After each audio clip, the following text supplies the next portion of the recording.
Not too long ago, the only way you could expect to get professional sound for picture was on film sets or in television studios. Today, the technology to capture great audio has made its way to content creators of all types, so anyone can find the right tools to create high-quality recordings. But the knowledge and techniques to use some of these tools can still seem complex or hard to find, even with the right gear. I'm Alex Knickerbocker. I record, edit, and mix sound at the major studio level, and today I want to show you how to use some of the same mics and techniques found in pro workflows to get the best audio quality no matter what kind of content you're creating. Now, there are a lot of ways to do this and no set rules, but there are definitely ways to make your audio stand out, and that starts with choosing the right microphone.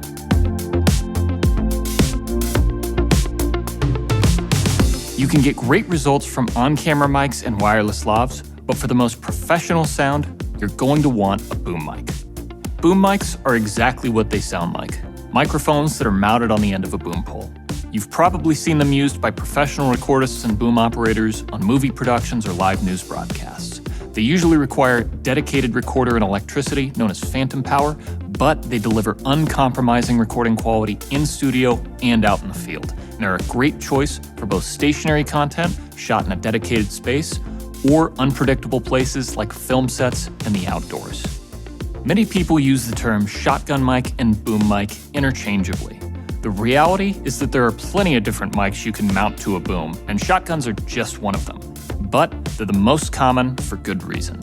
Shotgun mics are extremely directional. They represent on-axis sounds right in front of them clearly while reducing off-axis sounds by using an interference tube that attenuates noises arriving from other directions. Some, like the MKH8060, are a bit shorter and therefore more forgiving with placement. Others, like the classic MKH416, have a longer interference tube that rejects even more of the environment. Boom operation is all about placing a mic close to a sound source while staying out of frame. Don't be afraid to get creative with mic placement. For dialogue, critical distance is between 1 and 3 feet, and it's best to aim just below talent's mouth to balance chest resonance, articulation, and space. Common practice is to place the mic from above, but anywhere that sounds best will work. Freedom of boom movement can make all the difference, so try to plan your shots to keep noise sources behind the mic position to maximize the noise rejection these mics are capable of. Properly placed boom mics will sound great raw, but their real strength is providing the best starting point to improve them further in post. When you capture video or still photos, you try to create the absolute best image in camera so you can manipulate what you capture with editing or color grading. This is the same idea. Start with the best source quality, then make it stand out with proper editing and mixing. You can also use wireless lavs for coverage and safety to make sure everyone you need recorded gets heard.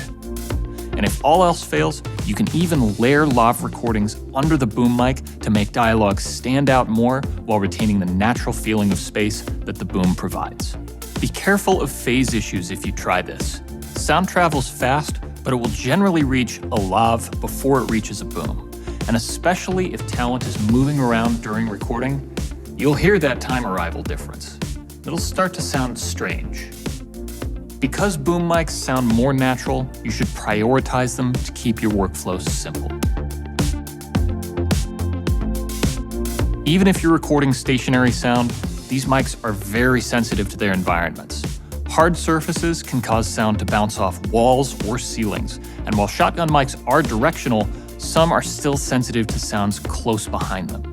These nuances of a mic's pickup pattern can cause issues if you're recording in rooms with lower ceilings, and it can almost sound like the mic is concentrating the reverb of the space. Using less directional supercardioid mics like the MKH8050 can help solve this because they're not as sensitive to what's behind them. Covering reflective surfaces with sound-absorbing materials can help dampen live rooms too, allowing you cleaner sound and more flexibility in mic choices. Professional studios and sound stages are built with this in mind, but if you're working in a really uncontrolled space, hanging sound blankets on C-stands just out of frame can help tame reverb, and you might be surprised how much of a difference furniture can make too.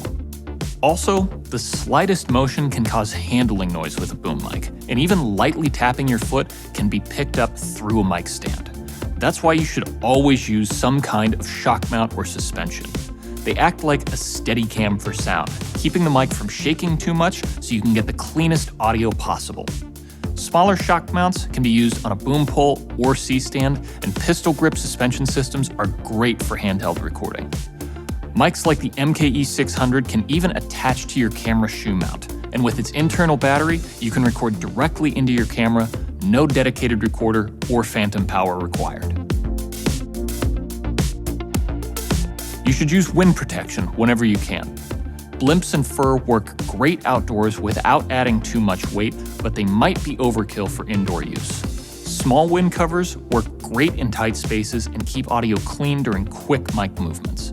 You can cut down on handling noise by engaging a low-cut filter like the one on the MKE600 to reduce low-frequency bumps. Using an internally cabled boom pole helps even more, or you can connect a wireless transmitter so you don't have to worry about cables in the first place. And no matter what you're creating, make sure you always record some room tone. Room tone is just the sound of the environment you're in without any dialogue or movement. It should be recorded with the same mic, using a similar perspective at around the same time you shoot everything else. It may seem simple, but having a minute or two of clean room tone can allow you so much more flexibility in the edit. By layering it under and crossfading it with your main audio, you can fill gaps, remove noises, and with a little post-processing, even make different recordings sound like they were made in the same place. That is the goal of professional dialogue editing and mixing. There should be no clicks, pops, bumps, or dropouts. Everything should sound like it was one smooth, seamless take, no matter where it was recorded. Can we get some room tone, please? Quiet for room tone. While your goal is to get the best sounding audio possible, the real trick is to consider what you want your viewers to hear from the very beginning. Try to see your recordings not as single tracks, but as layers that make up an entire soundscape.